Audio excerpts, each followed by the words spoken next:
Hi friends, ಹೇಗಿದ್ದೀರಾ ಎಲ್ಲರೂ? ಇವತ್ತು ಮನೆಯಲ್ಲಿ ಅಳಸನೆ ಹಣ್ಣಿತ್ತು, 2 ಅಳಸನೆ ಹಣ್ಣಿತ್ತು. ಸರಿ ಅಂದ್ಬಿಟ್ಟು ಕಟ್ ಮಾಡೋಣ ಅಂತ ಅಂದ್ಕೊಂಡೆ. ಕಟ್ ಮಾಡ್ತಾಯಿದ್ದೀನಿ ನೋಡಿ. ಒಂದು ಚಾಕುಗೆ ಎಣ್ಣೆ ಹಚ್ಕೊಂಡು ಈಗ ಕಟ್ ಮಾಡಲಿಕ್ಕೆ ಸ್ಟಾರ್ಟ್ ಮಾಡಿದ್ದೀನಿ.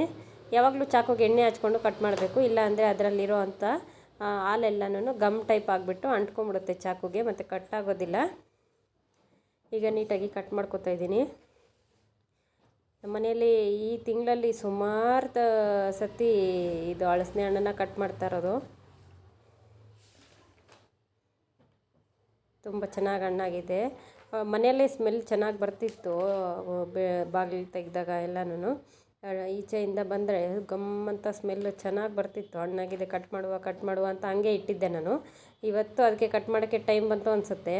ಇವತ್ತು ಏನಾಗಾದರೂ ಮಾಡಿ ಕಟ್ ಮಾಡಿಬಿಡುವ ಅಂತ ಎತ್ಕೊಂಡು ಕಟ್ ಮಾಡ್ತಾಯಿದ್ದೀನಿ. ಇಲ್ಲ ಅಂತಂದರೆ ಅದು ನನಗೆ ಇಟ್ಟರೆ ಯಾರೂ ಕಟ್ ಮಾಡೋದಿಲ್ಲ, ನಾನು ಕಟ್ ಮಾಡಬೇಕು. ಇಲ್ಲಾಂದರೆ ನಮ್ಮ ಮನೆಯವ್ರಿಗೆ ಟೈಮ್ ಸಿಗೋದಿಲ್ಲ ಪಾಪ. ಅದಕ್ಕೆ 2 ಇತ್ತು ಹಳಸನೆ ಹಣ್ಣು, 2 ಹಣ್ಣಿತ್ತು. ಏನು ಮಾಡೋದಪ್ಪ, 2ನ್ನ ಒಂದನ್ನು ತಿನ್ನೋದೇ ಸಾಕಾಗುತ್ತೆ ಮನೆ ಎಲ್ಲರಿಗೂ. ಮತ್ತು ಇನ್ನೂ 1-2 ಅಂದರೆ ಕಷ್ಟ ಆಗುತ್ತೆ ಅಂತ ಹೇಳಿ ಸುಮ್ಮನೆ ಯೋಚನೆ ಮಾಡ್ತಿದ್ದೆ. ಸರಿ, ಒಂದು ಡಬ್ಬಕ್ಕೆ ಹಾಕಿ ಎಲ್ಲರಿಗೂ, ಫ್ರೆಂಡ್ಸ್ಗೆ ಅವ್ರಿಗೆ ಇವ್ರಿಗೆ ಕೊಟ್ಟರಾಯ್ತು ಅಂತೇಳಿ ಕಟ್ ಮಾಡಿದೆ. 2 ಹಣ್ಣು ಸೇಮ್ ಚೆನ್ನಾಗಿತ್ತು. ಸ್ವಲ್ಪ ಚಿಕ್ಕದಿತ್ತು ಒಳಗಡೆ, ತೊಳೆಗಳು ಅಂತ ಹೇಳ್ತಾರೆ ನಮ್ಮ ಕಡೆ. ಹಳಸನೆ ಹಣ್ಣಿನ ತೊಳೆ ಅದು ಸ್ವಲ್ಪ ಸೈಜ್ ಚಿಕ್ಕದಿತ್ತು. ಟೇಸ್ಟ್ ಮಾತ್ರ ತುಂಬ ಚೆನ್ನಾಗಿತ್ತು, ಅಷ್ಟು ಫ್ರೆಶ್ ಆಗಿತ್ತು. ತುಂಬ ಅಂದರೆ ತುಂಬ ಚೆನ್ನಾಗಿತ್ತು. ನೋಡೋಕ್ಕೆ ಅಷ್ಟೇ, ತಿನ್ನೋಕ್ಕೆ ಟೇಸ್ಟ್ ಅಂತೂ ತುಂಬ ಚೆನ್ನಾಗಿತ್ತು. ನಿಮಗೆಲ್ಲ ಹಳಸನೆ ಹಣ್ಣು ಇಷ್ಟನಾ? ಸುಮಾರು ವೆರೈಟೀಸ್ ಮಾಡ್ತಾರೆ ಹಳಸನೆ ಹಣ್ಣಲ್ಲಿ. ಒಂದು ಸೈಡ್ ಸ್ವಲ್ಪ ಹೋಗೋ ಥರ ಆಗ್ತಿತ್ತು.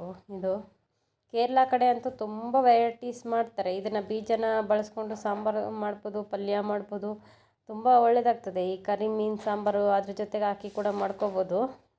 ಕರಿ ಮೀನು ಅಂದರೆ ಒಣ ಮೀನು, ನಮ್ಮ ಕಡೆ ಕರಿ ಮೀನು ಅಂತ ಕರೀತಾರೆ. ನಾನು ಹೇಳ್ತಿರೋದು ಒಣ ಮೀನು. ತುಂಬ ಚೆನ್ನಾಗಿತ್ತು ಫ್ರೆಶ್ ಆಗಿ. ಹಳಸನೆ ಹಣ್ಣು ತುಂಬ ಚೆನ್ನಾಗಿ ಫ್ರೆಶ್ ಇದೆ.